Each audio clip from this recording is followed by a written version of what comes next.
Good afternoon sir, as of 3:05. Bali, tumuloy na kami dito ni Joseph, di na kami nag break time. May mga iniwan palabos na manok dito si De Guzman. Bali, puro mga babae daw to, sabi ni Joseph. Kasi may naiwan pa dito na dalawang kulungan. Kung papayag daw kayo, alagaan natin. Tapos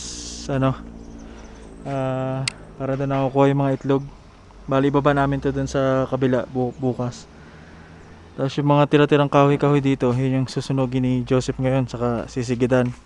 Tapos yung mga yero na naiwan dito, iipunin namin dito muna sa gilid para mapakinabangan natin. So halos wala nang naiwan mga kulong-kulungan dito. Itong mga kawayan-kawayan na ginawang tugdunan, pinapatanggal ko na rin kay Joseph para masulo dyan sa baba, para makapausok din ngayon. Kung papayag lang po kayo, kung hindi, desisyon na namin nila Kuya Edgar tong mga manok na natira kung may habol namin sa New Year panghanda. Pero kung papayag po kayo, may natira pang kulungan dito, ibaba natin.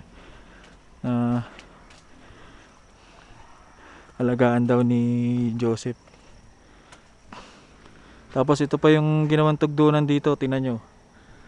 Ginawa nung gago. Yung tugdunan po pinako dito sa lokarya na tinanim natin noon pa. Yan, pinakuan yung lokaryang malaki dito na nagbaliko. Ginawa ng tugdunan ni De Guzman. So ito na lang po natira dito, halos nakakot na yung iba. Ito, saka itong nandito pa sa baba. Yan, yung mga tugdunan na gawa sa kawayan. Ayan na yung sinusunog ngayon dito ni Joseph. Itong malaki na nandito sa baba, gawa naman yan puro sa kawayan, kaya wala rin tayo mapakinabangan dyan. Dito na nagsunog si Joseph sa baba. Wala namang katabing puno na masusunog.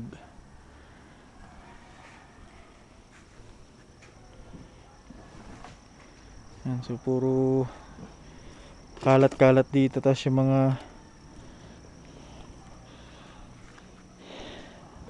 tubigan ng mga manok na minsan di na napapalitan yan, naging stagnant, kaya may mga kitikiti sa loob. So ayan po, pagkatapos na nagpalingas lang si Joseph ngayon kasi malamok nga dito, kasi makulimlim po sa amin, para habang naglilinis siya may usok-usok din para mataboy natin yung mga lamok. So itong drum po na blue na to, sa atin to, kaya hindi dinala. Tapos ito yung mga alagang papaya dito ni Joseph. Si Joseph nagtanim nito mga darakulao na.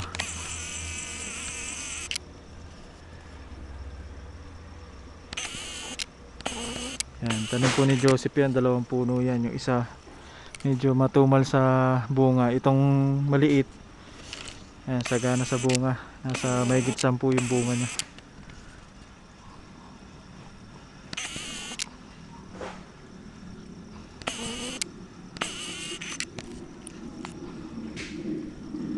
Ayan. Kung gusto nyo po, pag medyo manibala na siya, magsabi lang po kayo.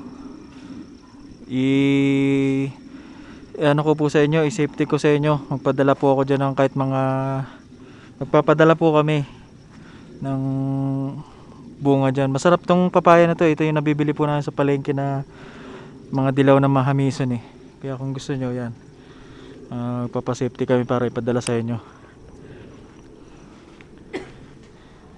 So yun lang po yung video namin ngayon. Tapos itong blue na drum dito, total wala namang laman, papataob ko ni Joseph. O yung mga pang sagmaw?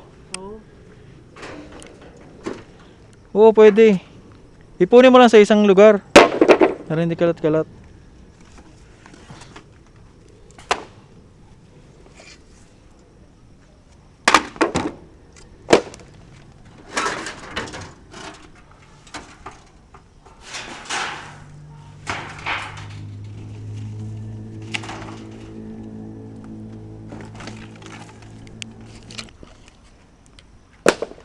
So kuha na lang po ako ng video bukas sir.